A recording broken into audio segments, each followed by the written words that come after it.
Have you moved out yet? Since my eldest son will be living here, you, the dropout daughter-in-law, should leave.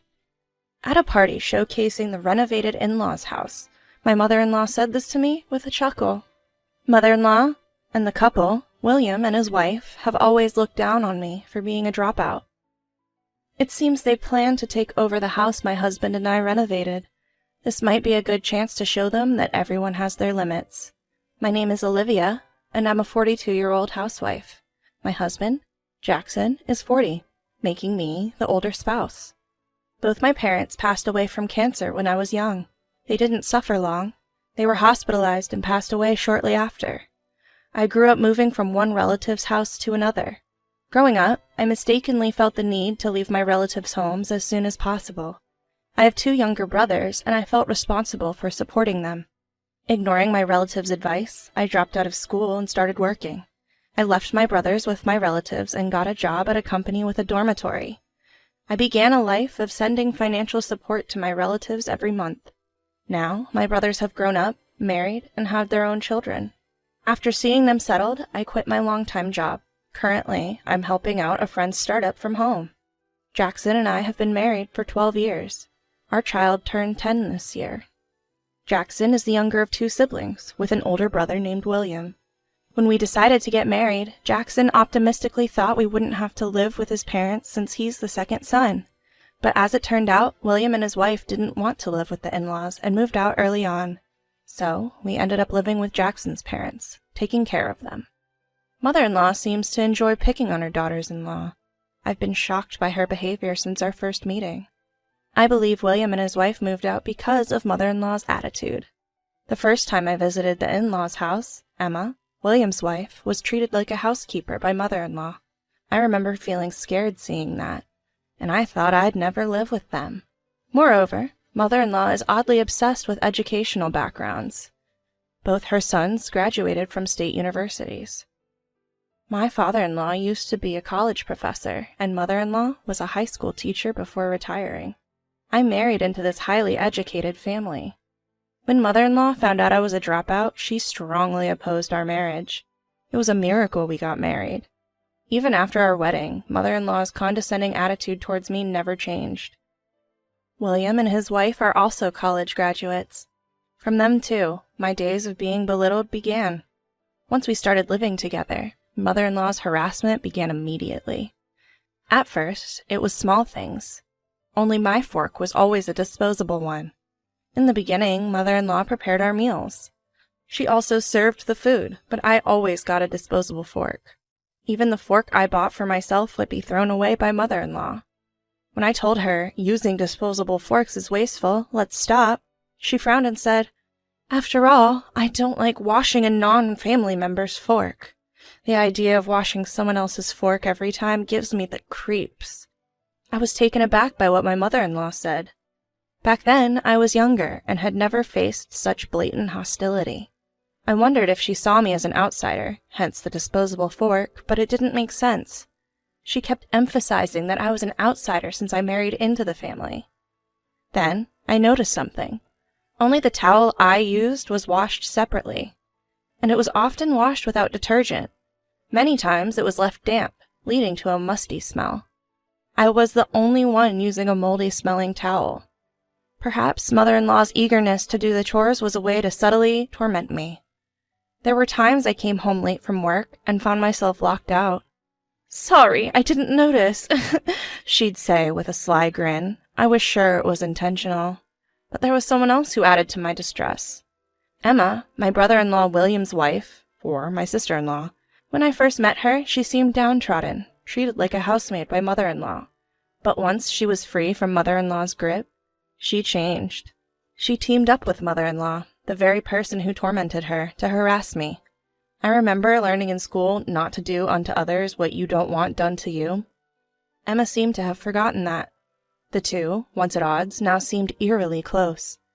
Every day they'd gossip about me, saying things like, "That's why dropouts are like this," right in front of me. I wish they'd at least gossip out of my sight. Emma seemed like a pushover for mother-in-law. She accepted everything mother-in-law said, and never forgot to sing her praises. The way she constantly tried to please mother-in-law left me speechless. Living like this was stressful.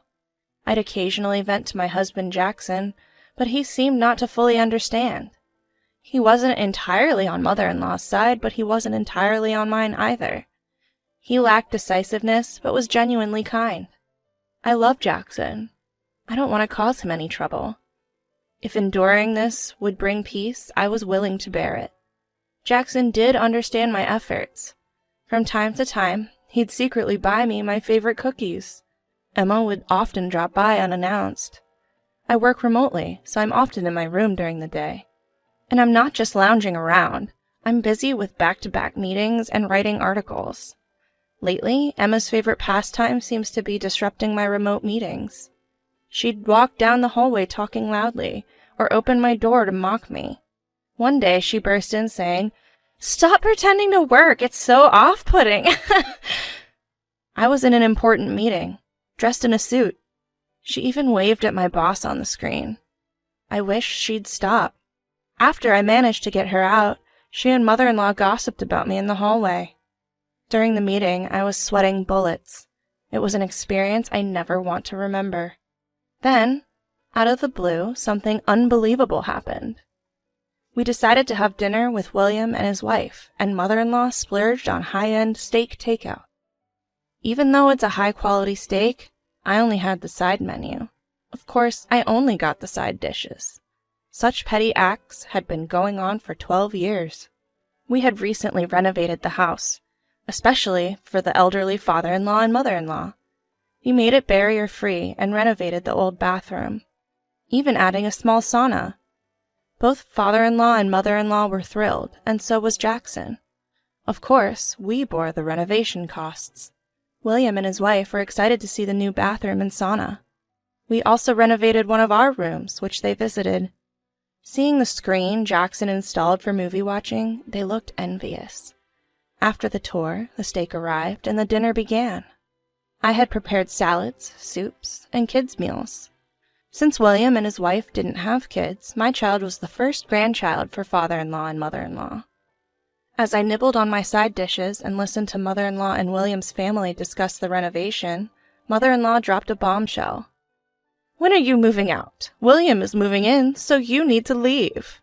I was so shocked that I couldn't comprehend her words. "Wait, what do you mean?"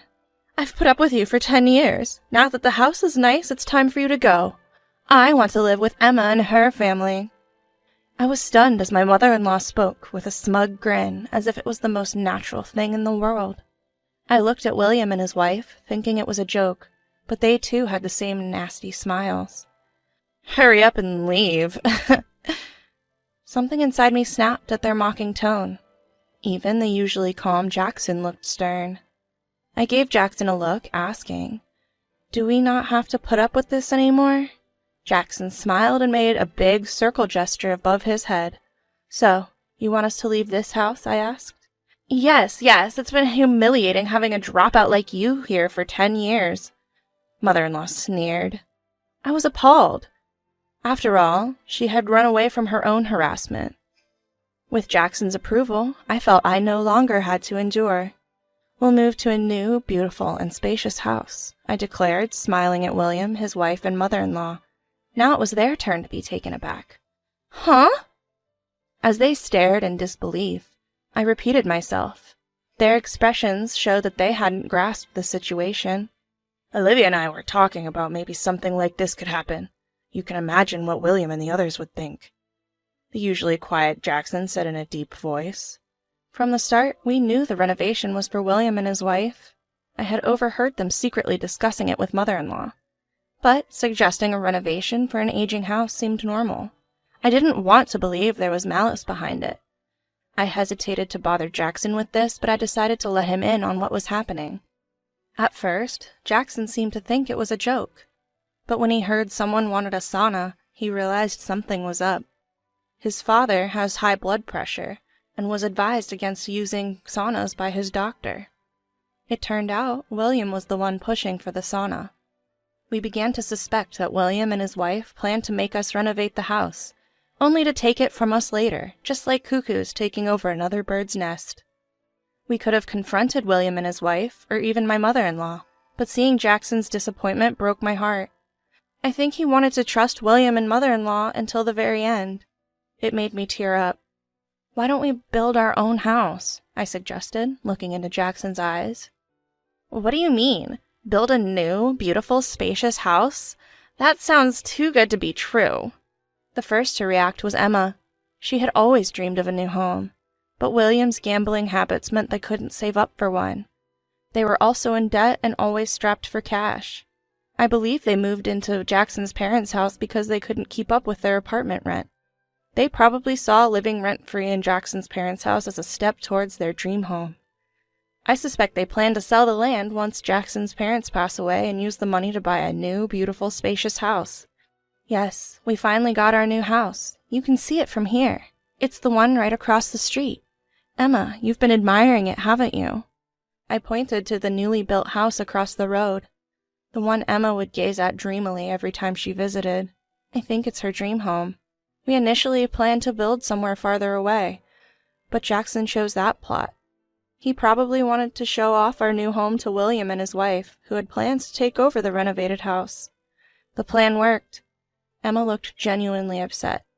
"We're moving to that house. William and his wife can handle the rest. They'll be living here, so they should cover the remaining renovation costs," Jackson said, smiling at William and his wife.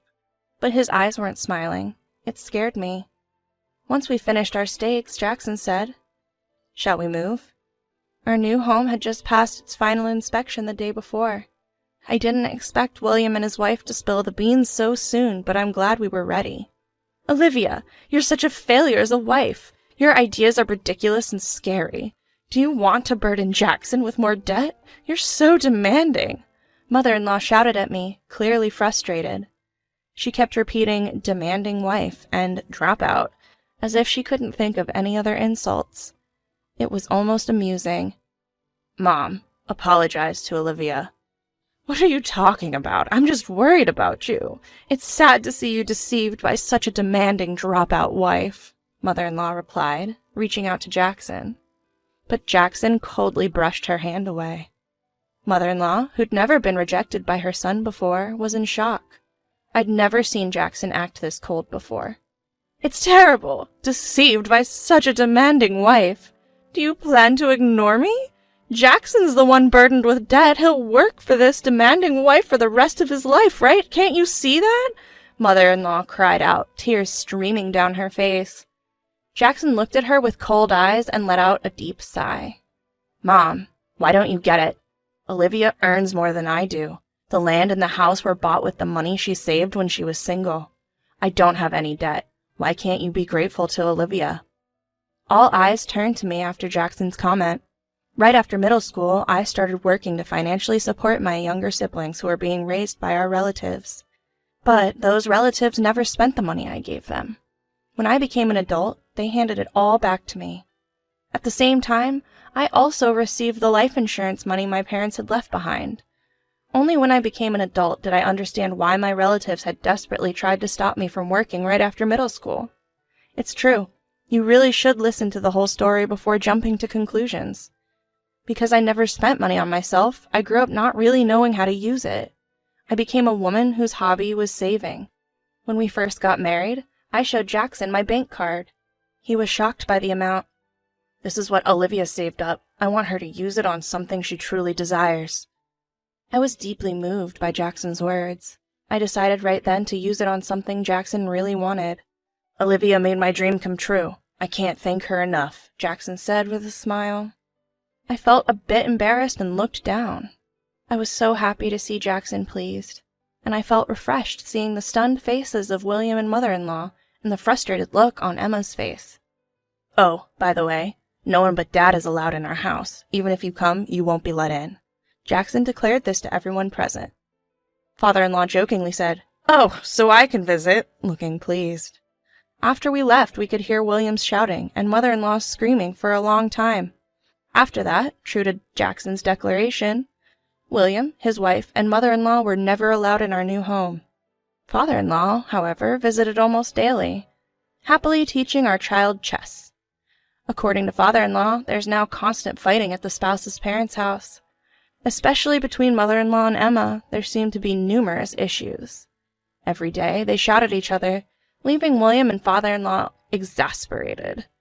William is now working a side job cleaning at night, burdened with his own debts and the renovation loan. He's losing patience with Emma, who insists on being a housewife. Father-in-law believes it's only a matter of time before they divorce. We've never received apology calls from mother-in-law, but Jackson says there's no need to answer it, so we don't. Our new home is truly wonderful, and we're living comfortably. We even got the border collie puppy our son always wanted.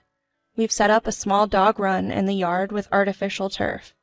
Our son is thrilled to have the puppy that mother-in-law wouldn't let him get at her house.